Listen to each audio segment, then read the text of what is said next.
细、短、快可以说是男人最讨厌的三个字。如果有什么东西能同时集齐这三个特点的话，想必一定可以荣获男人最讨厌的事物第一名吧。毕竟长粗持久才是每个男人毕生的追求。但是有一种武器同时具备了这三大要素，还是成功，让欧洲男人真香了一把，那就是现代击剑的祖宗，曾经风靡欧洲的决斗武器迅捷剑。今天就让我们来看看这种武器是如何给人们灌输虽然又细又快但也能很强这个概念的。很多人对于刺剑、迅捷剑、小剑、花剑等等这些花里胡哨的名字分不太清楚，可能会觉得这些东西不都一样吗？都是一根长长的绣花针一样的铁棍子。其实有这样的想法也没啥问题，因为16世纪的欧洲人他们也是这么想的。作为刺剑发源地的意大利，16世纪的文献中也都管这种新式武器叫做剑。即使是到了18世纪初，英国威廉霍普公爵写的文献中，他也将迅捷剑和小剑混用。其实就像东方人看枪矛槊一样，虽然不是很懂，但是似乎看不出区别的样子。迅捷剑能流行起来，还是拜板甲和铡甲的流行所赐。这些皮糙肉厚的装甲当道，把很多破甲能力不足的武器一脚踹出了环境。在此基础上，随着文艺复兴时期医学的发展，人们逐渐发现，比起砍人一刀造成的切割伤，戳人一下造成的穿刺伤害更致命，并且因为盔甲制造工艺改良，盔甲价格下降，士兵着甲率上升，挥砍动作的破甲效果也比不上刺激。同时，随着铁手套的普及，演变出了一种将手指搭在护手上的握剑方式。种种因素叠加之下，对手的肉质越来越差，从前战场上砍人的手法逐渐行不通了。这时候就诞生了两拨人，其中一拨人见劈砍不行，放下刀剑转去用锤、链夹之类的钝器去了，而另一拨人则开始用突刺型武器，这些武器就是迅捷剑的雏形了。例如破甲剑和侧剑，不过战场上十分混乱，所以比较看重武器的兼用性，所以这个分支下也诞生过能刺能砍的武装剑，这种满足各种需求的武器，而常常是单打独斗的街头决斗，而有更多的机会调整自己的架势和站位，所以更看重个人的武艺。迅捷剑走的就是这个路子。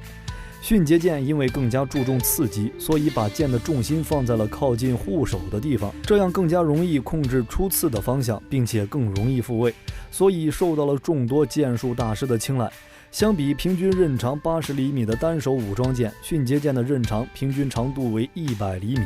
俗话说一寸长一寸强，迅捷剑很快成为了街头决斗的明星。而在18世纪末，迅捷剑演化成了一种决斗专用的小剑。正因为小剑出现的时间较晚，所以关于小剑很多朋友有一个错误的认知，认为小剑是迅捷剑的更快更强的演变进化版本。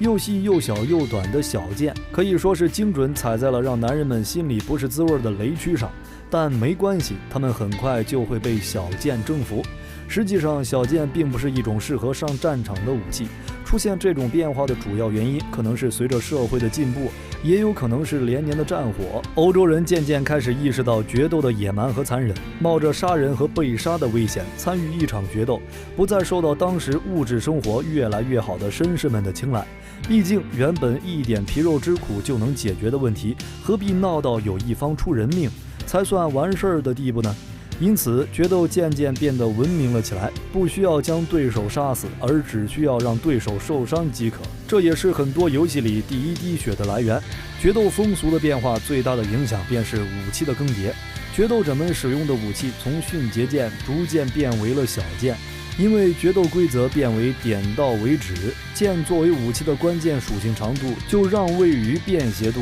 并且在决斗中使用太长的小剑也会被认为是作弊而被人不齿，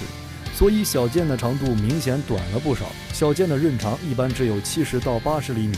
很多人觉得迅捷剑不能依靠挥砍进行杀伤，这种误区的来源主要是现代击剑中重剑的规则以及长相差距不大的小剑造成的。小剑毕竟不是战场武器，所以为了在轻便和剑身强度之间找到平衡，放弃了两侧开刃。但迅捷剑就并非如此了，它没有完全舍弃劈砍的功能。在16世纪的各种迅捷剑流派，比如著名的约阿希姆·梅耶的著作《剑斗的艺术》中，使用挥砍的方式攻击敌人的裸露部位以及手指，都是迅捷剑很重要的攻击手段。现代人对这种武器有很多例如这样的误区。同样的，还有迅捷剑重量很轻，或者迅捷剑容易被砍断。迅捷剑的动作确实看上去非常的优雅轻快，但是这主要归功于迅捷剑的重心非常靠后。实际上，因为用的钢材越多，剑可以做越长，而单手方便挥动的重量是相对固定的，所以武装剑、侧剑、迅捷剑使用的钢的重量是差不多的。一把护手朴素的迅捷剑重量也在 1.1千克以上，而一把比较标准的武装剑的重量也不过1000克，与迅捷剑同时代的军刀平均甚至只有 0.9千克。同时，迅捷剑最厚的地方能达到8到10毫米，毕竟剑身在突刺时也要承受反作用力，因此剑身强度还是有所保证的。而迅捷剑在战场上活跃的另一个原因，还得拜火绳枪的出现所赐。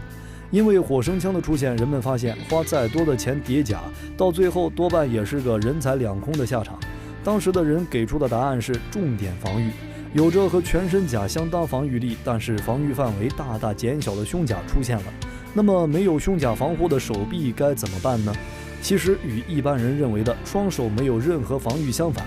在当时出现了一种非常优秀的被称为黄衬衫的武装衣。这种武装衣的特点就是能够很好抵抗挥砍攻击，但是对于穿刺攻击抵抗效果就很差。但毕竟这就是件轻甲，还要啥自行车？黄衬衫的普及让主要依靠挥砍攻击的侧剑和背剑变得非常不再好用。骑兵因为有速度加持，挥砍尚且还能造成杀伤，步兵用的挥砍为主的配件就已经失去了价值。而迅捷剑恰好是穿刺为主的配件，能够有效穿透黄衬衫。而面对全身板甲的落马骑士，更细更长的迅捷剑也更容易从全身甲敌人的头盔缝隙刺进去，造成杀伤。所以迅捷剑成为了16世纪战场上的不二选择。那么这种又细又短又快的武器，与那些又长又粗又持久的武器比起来，你更喜欢哪个呢？揭开历史面纱，探寻神秘冷兵器。本期的分享到了这里就结束了。喜欢冷兵器的朋友可以点个关注，下期和您分享更精彩的内容。我们下期内容再见。